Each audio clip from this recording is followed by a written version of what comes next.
এখনকার মজা হচ্ছে সংস্কারের পক্ষে কথা না বলে রাজনীতি করতে পারবেন না।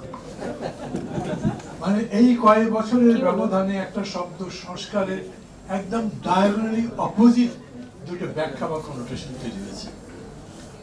আসলে সংস্কারটা কি? আমি যেহেতু সময় কম, খুব স্পষ্ট সাদাসিধেভাবে কথা বলি, মানে যাতে যত কম সময় নিতে পারে।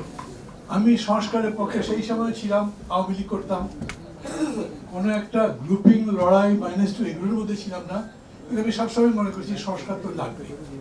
একটা ঘরেরও সংস্কার করতে, আপনি যে ঝাড় দেন প্রতিদিন, তাও তো সংস্কার। একটা রাষ্ট্রেরও সংস্কার লাগে প্রতিনিয়ত। অতএব সংস্কার চলতে থাকুক, সংস্কারের পক্ষে সবসময় আছি।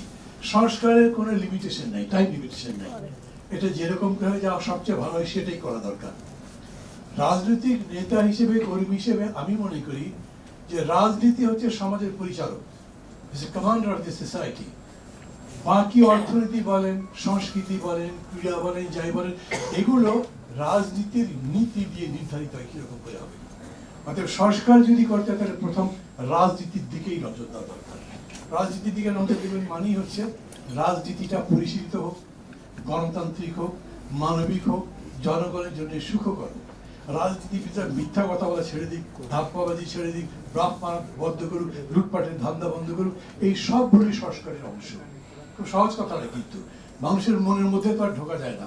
অতএব নেতার মনে মনে কি আছে, যখন শেখ হাসিনা প্রথম আসেন, আরে বাবা কি লাখো লোক মনে করেছিল উনি ত্রাতা, তারপরে কি হলো দেখা গেল। তো স্পষ্টত দেশের জনগণের জীবন সুখকর করতে, গণতান্ত্রিক পরিবেশ করতে আপনাকে দেখতে হবে প্রথম জিনিস যেটা ইম্পর্টেন্ট, সবচেয়ে ইম্পর্টেন্ট, সেটা হচ্ছে যে গণতন্ত্র নিশ্চিত হয় কিভাবে, আবার যাতে স্বৈরতন্ত্র না ফেলে তার ব্যবস্থা কি।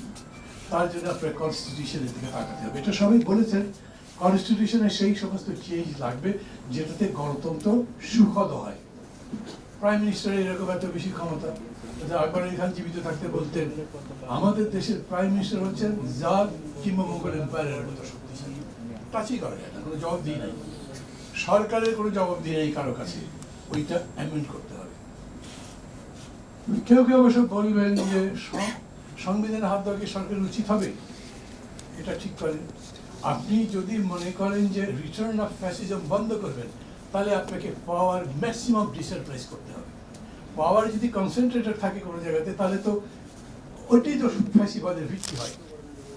যদি আপনি পাওয়ারকে ডিসেন্ট্রালাইজ করতে চান, তাহলেও আপনার কনস্টিটিউশনাল অ্যামেন্ডমেন্ট লাগবে।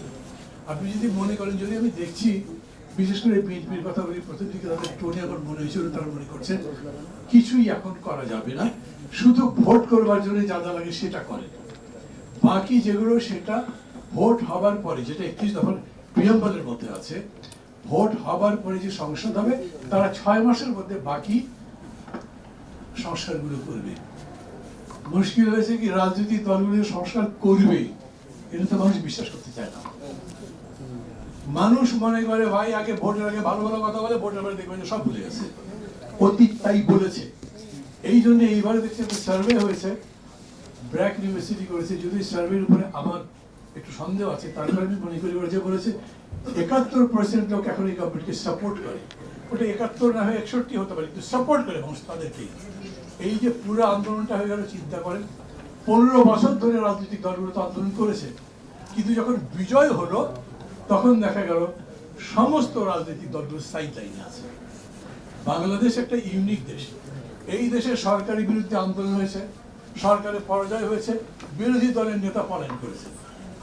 আবার এইখানে হচ্ছে যে এত বড় আন্দোলনের পরে দেখা যাচ্ছে যে সরকার চলে গেছে, কিন্তু মূল দল সহ রাজনৈতিক দলগুলো সাইড লাইনে আছে। এটা এই কারণেই যে রাজনৈতিক দলের উপরে মানুষের ওই বিশ্বাস হয়নি। অতএব কেউ যদি আমাকে বলেন, আচ্ছা আপনি কি মনে করেন প্রধানমন্ত্রী 2 বছরের বেশি থাকতে পারবে, 2 টার্মের বেশি থাকতে পারবে, ঠিক? আমি বলবো ঠিক। যদি বলেন আপনি প্রপোর্শন মানে রেপ্রেজেন্টেটিভ বেসিসে, সরি মানে সংখ্যানুপাতিক ভোট চান, আমি বলবো এটাও ঠিক। সরকার যদি এই রকম 5টা চয়েস অনুযায়ী দেশের কনস্টিটিউশন, সংবিধান সংশোধন করেন, তার পক্ষে থাকবেন? আমি পক্ষে আছি, সাকি নাই পক্ষে, মঈন ভাই নাই, তখন কি হবে? 14টা দল মিলে বসলো প্রধান উপদেষ্টার সঙ্গে, সেইখানে 2000 প্রস্তাব দেওয়া হয়েছে। আচ্ছা 2000 প্রস্তাবের এখন সংশ্লেষণ কিরকম করে হবে? এটা সাম আপ করবেন কিভাবে, কোন জিনিসগুলো গ্রহণ করা হবে। সমালোচনা যাই করি এই অন্তর্বর্তী সরকারই এখন ড্রাইভিং সিটে আছে, এবং আপনি মানেন বা না মানেন শেষ সিদ্ধান্তটা তারাই দেবে। রোড ম্যাপের কথা যে বলছেন, রোড ম্যাপ হয়তো দেওয়া হয়েছে, 6টা কমিশন করবে তারা। আমি মনে করি আরো কি একটা কমিশন করা দরকার, যেমন লোকাল গভর্নমেন্টের উপর করা দরকার ছিল, ডিসেন্ট্রালাইজেশনের উপর করা দরকার, আরো হয়তো করবেও, তারপরে করতে পারে। এটাই একটা রোড ম্যাপ। তারা এই মাসের মধ্যে কমিটিগুলো করবে, আগামী 3 মাসের মধ্যে তাদের প্রপোজাল দেবে, তারপরে সেটা নিয়ে কথাবার্তা হবে। সেই কথার সময় কথা বলতে থাকে, মন খুলে প্রাণ খুলে কথা বলেন। আগে তো বলতে পারতাম না। ডক্টর ইউনূস বলছেন যত পারেন করেন। আমাদের উপরে ডিজিফাই রেস্ট্রিকশন ছিল, টেলিভিশনে কথা বলা যেত না, টেলিভিশনের লোকজনকে ডেকে বলতো এটা কেন বলা হলো, কারো চাকরি খেয়ে দিত। এখন ডিজিফাই ডেকে বলেছে যা ইচ্ছায় আপনারা প্রচার করতে পারেন, কোনো অসুবিধা নেই। তার মানে বাক ব্যক্তি সংগঠনের স্বাধীনতা এখন স্বীকৃত, তাতে কথা বলতে হবে। এইটা আমাদের জন্য একটা বিরাট ডেভেলপমেন্ট। আপনারা যদি মনে করেন, আমরা যদি মনে করি, অনেকেই আমরা বলছি এই সমস্ত কথা নিয়ে একটা জাতীয় ঐকমত্য তৈরি করতে হবে, আই এম সরি, এটা হবে না। একজন ইসলামিক কনস্টিটিউশন চায়, একজন সেকুলার কনস্টিটিউশন চায়, কোনো পয়েন্ট আছে তাকে মিট করবার নাই। তাহলে কি করবেন? একজন বললেন জাতীয় সঙ্গীত বদলাতে হবে, সাথে সাথে অন্তর্বর্তী সরকার বলেছেন না, এই সমস্ত বিষয়ে বিতর্কে আমরা জড়াতে চাই না। যখন অন্তর্বর্তী সরকার বললেন তখন বিতর্কটা নিভে গেল। কিন্তু যদি এটা চাঙ্গা রাখতেন, চলতেই থাকতো, তাহলে কি হতো? বাড়তে থাকতো এবং শেষ পর্যন্ত হয়তো একসাথে করা যেত না। এইরকমই হবে, যে সংসদে আমরা চাই, সংস্কার চাই, তার কথা চলতে থাকবে। তারাও সবার সাথে ডিসকোর্স করবেন, সবার সাথে কথা বলবেন, শেষ পর্যন্ত যেটা সঠিক সেই সিদ্ধান্ত নিতে হবে।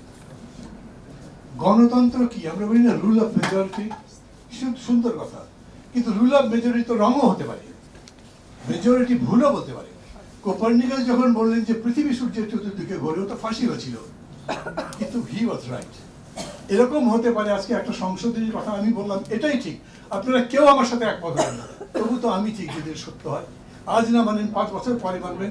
এই জন্যে গণতন্ত্র কেবল রুল অফ মেজরিটি নয়, গণতন্ত্র একই সাথে সত্য অনুসন্ধান করে, গণতন্ত্র সুন্দরের পক্ষে থাকে, গণতন্ত্র ওই প্রচেষ্টা প্রতিহত করতে থাকে, ব্যাপক মানুষের মতামত নিয়ে যদি আমি সত্যের কাছে পৌঁছতে পারি, যেটা আমার জীবনকে, সমাজকে, রাষ্ট্রকে আরো উন্নত করে।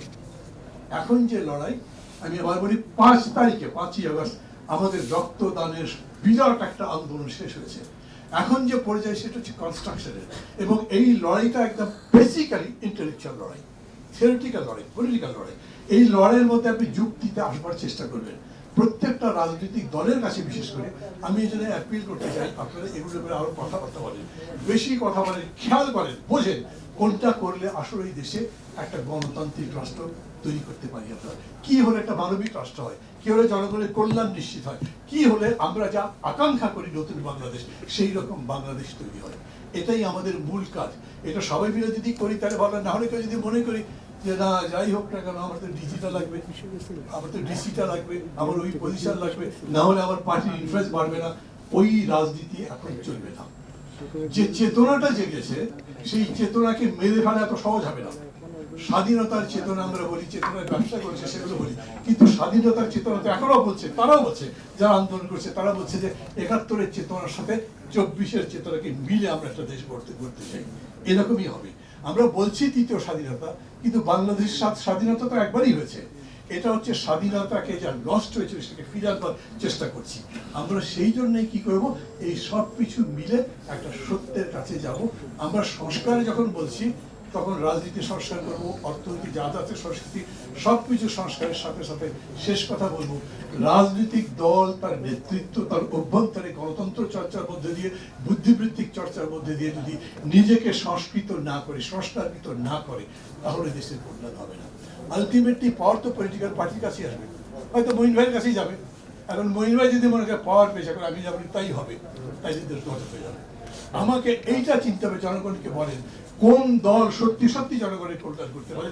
দেখেন এই যে পরিবর্তন হলো, তারপরে কোন কোন দল জনগণের আশা আকাঙ্ক্ষার সাথে যাচ্ছে, নাকি উনি মনে করছেন নিজের ক্ষমতা যাতে নিশ্চিত করা যায় সেই জন্য দখল করছে, চাঁদাবাজি করছে, অন্যান্য কাজকর্ম করছে, এগুলোর সম্পর্কে আমাদের বলতে হবে। এবং এর মধ্যে দিয়ে যে সংস্কার, তার রোড ম্যাপ অটোমেটিক তৈরি হবে। আমি আবার বলছি, আমি মনে করি ডক্টর ইউনূস যেটা বলেছেন বা সরকার যেটা বলেছেন, এটা আমরা বুঝি না বুঝি মানছি, আমাদের এটাই মানতে হবে। একইভাবে যখন আমরা সবাই মিলে বসবো, কথাবার্তা বলতে থাকবো, শেষ সিদ্ধান্তটাও এই সরকার দেবে। আর আপনি যদি না মানতে চান তাহলে আবার একটা অভ্যুত্থানের চিন্তা করতে হবে, সরকারকে বাদ দিয়ে নতুন করে করতে। আমরা তা চাইবো না। আমরা যাবো, আমরা আলোচনার মধ্যে দিয়ে সরকার যদি ভুল যেমন করে, যেমন মাসুদ কামাল আজকে যে কথাগুলো বলেছেন আমি পছন্দ করেছি। উনি না বলে হয়তো কিছু কিছু কথা আমিও বলতাম, কিন্তু সবাই মিলে বলে বলে সরকারকে ছোট করতে হবে তা না। কিন্তু এটা ঠিক, সরকার যে ভুল করছে এইটা আমরা উপেক্ষা করলে চলবে না।